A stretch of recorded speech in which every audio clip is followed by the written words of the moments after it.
안녕하세요. 대업에서 반도체 업종과 IT 산업 담당하고 있는 임주성입니다. 4월 24일 IMT 리뷰 진행해 보도록 하겠습니다. 자, 오늘 장중에 한번 급등이 나오고 나서 윗꼬리를 좀 반납을 했죠. 윗꼬리를 달면서 상승분을 조금 반납을 했었는데 거기와 관련된 이슈 내용을 한번 좀 살펴보려고 하고요. 이 이슈가 단발성 이슈인지 아니면 향후에 계속해서 언급이 되면서 반복적으로 나올 뉴스인지 부분에 대해서 좀 체크를 해 보려고 합니다. 그래서 여기와 연관되어서 앞으로 시장 흐름이 어떻게 흘러갈 것인지에 대한 내용들, 그리고 저의 생각, 근거들을 한번 말씀드려 볼 테니까 좋아요, 구독 한 번씩 눌러주시고 영상 시청해 주시면 감사하겠습니다.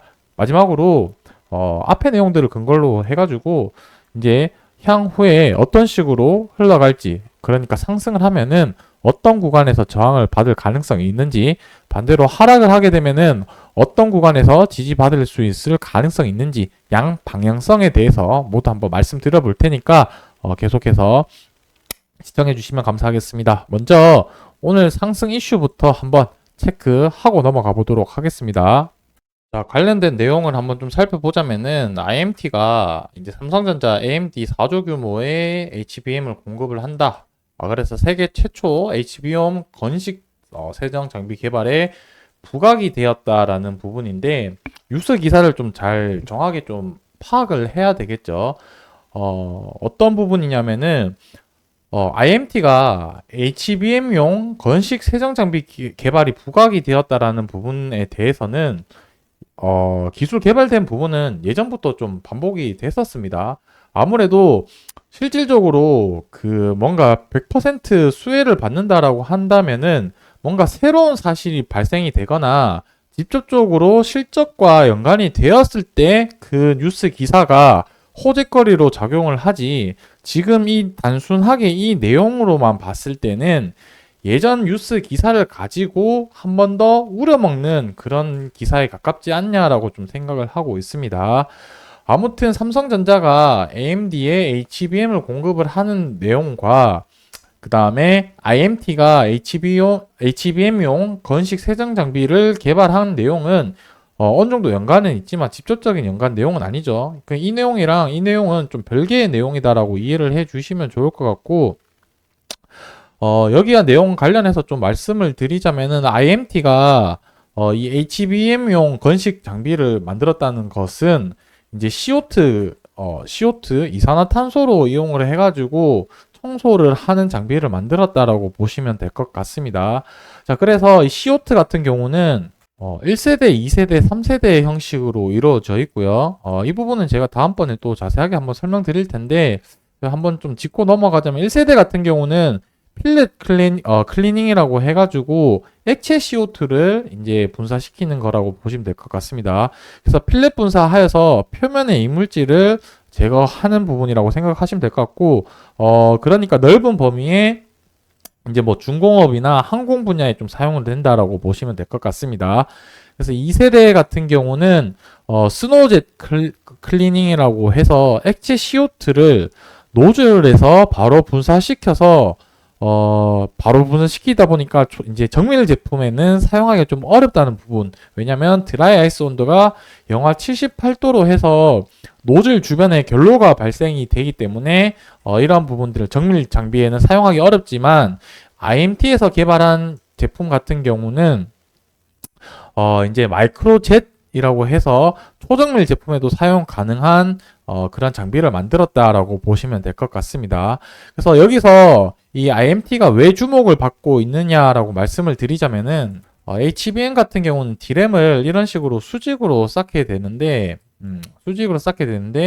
수직으로 해서 TSB 이제 전극을 이제 수직으로 관통을 하게 되는데, 만약에 1층이랑 2층 이렇게 전극이 되어 있었을 때 이 파티클이 문제가 된다라고 한다면은 에러가 발생이 되겠죠. 그래서 이러한 부분들이 파티클이 발생되지 않기 위해서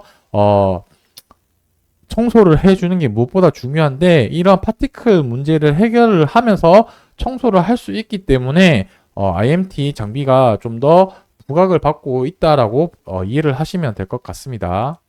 이러한 부분들이 좀 더 부각을 받고 있다라고 이해하시면 될 것 같습니다.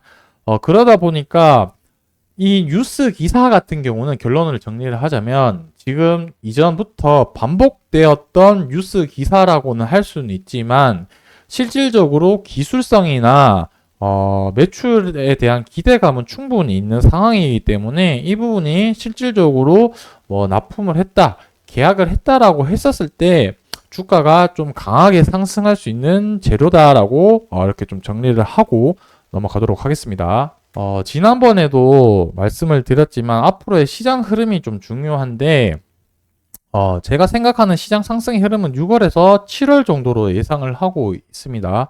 그 이유를 다시 한번 또 말씀을 드리자면은 금리와 좀 직접적인 연관을 좀 생각을 해볼 수가 있을 텐데 자, 지금 원래 6월에 금리 인하를 하겠다고 하는 금리 인하의 기대감으로 인해서 주가가 상승을 했었는데 지금 금리 인하 기대감이 깨졌죠. 그러다 보니까 현재 시점인 4월 달에 시장이 빠지고 있는 그런 흐름을 보이고 있다라고 보시면 될 것 같고 자, 그 다음 FOMC 회의에서 기대가 될 수 있는 날짜가 9월에 금리 인하 기대감이 있을 텐데 제가 생각하는 이 9월에는 금리가 인하가 될 가능성이 높은 확률로 있다라고 말씀드릴 수가 있을 것 같긴 한데 그 근거는 미국의 11월 달에 대선이 있기 때문에 아무래도 좀 보여주기식이라도 해서 한 번은 금리 인하할 가능성이 높다. 뭐 기본적으로 스탠스는 미국 자체에서는 금리 인하를 안 하는 방향이 좋기 때문에 그 나머지에서는 안 할 확률이 높고 한 번 정도는 할 텐데 그게 대선 앞둔 9월 FOMC 회의에서 진행을 할 거다라고 보시면 될 것 같고 자, 여기도 마찬가지로 금리 인하에 대한 기대감으로 2달 정도 시점 빠른 7월 조금 더 시장이 좋고 빠르게 반응한다라고 한다면 6월 달부터 반응을 할 수가 있겠죠. 그래서 지금부터 해서 한 달 반 정도 좀 더 조정을 보인 다음에 6월, 7월부터 해서 금리 인상 기대감으로 시장이 회복이 되면서 주가가 올라갈 가능성이 높지 않겠냐라고 저는 생각을 하고 있고 여기선 특히 이 AI 쪽과 관련된 부분들의 시장 상승이 부각이 더욱 드러날 것이다. 그래서 특히 HBM은 계속해서 강조해도 늦지 않다라고 말씀드릴 수가 있을 것 같긴 한데 그 과정 동안 어떻게 잘 버티고 주가 잘 흘러가는지가 좀 중요할 수 있겠죠. 대부분 아마 한두 달만 하더라도 많이 못 기다리시는 분들이 대부분이실 거라서 이런 시장성이나 그리고 기술력들을 제가 말씀드리는 부분에 대해서 참조를 하셔서 본인들이 한 번 더 공부를 하신 다음에 이 부분에 대해서는 충분히 투자 가치가 있다라고 판단이 되면은 계속해서 가져갈지 말지 여부를 결정을 하면 좋을 것 같다라는 생각이 들고 있습니다. 자, 주봉, 일봉, 월봉 기준으로 봤을 때는 현재는 일봉에서 그래도 이 저점을 이탈을 하지 않고 바닥을 만들면서 약간의 거래량이 동반하면서 상승을 했기 때문에 조금 더 지켜봐야 되겠지만 여기가 바닥일 확률이 좀 높지 않겠냐라고 좀 볼 수 있을 것 같고 단기적으로 봤을 때는 이번 주까지 해서 주봉 11선을 돌파를 해줘야지 주봉 11선 위로 안착을 하면서 다시 우상향할 수 있는 그런 흐름으로 가지 않을까.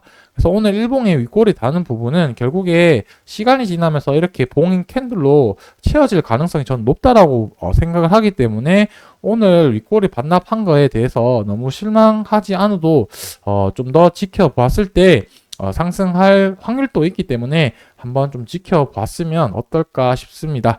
자, 그래서 주가가 상승할지 하락할지는 모르겠지만 양 방향성을 모두 생각을 해보도록 할 거고요.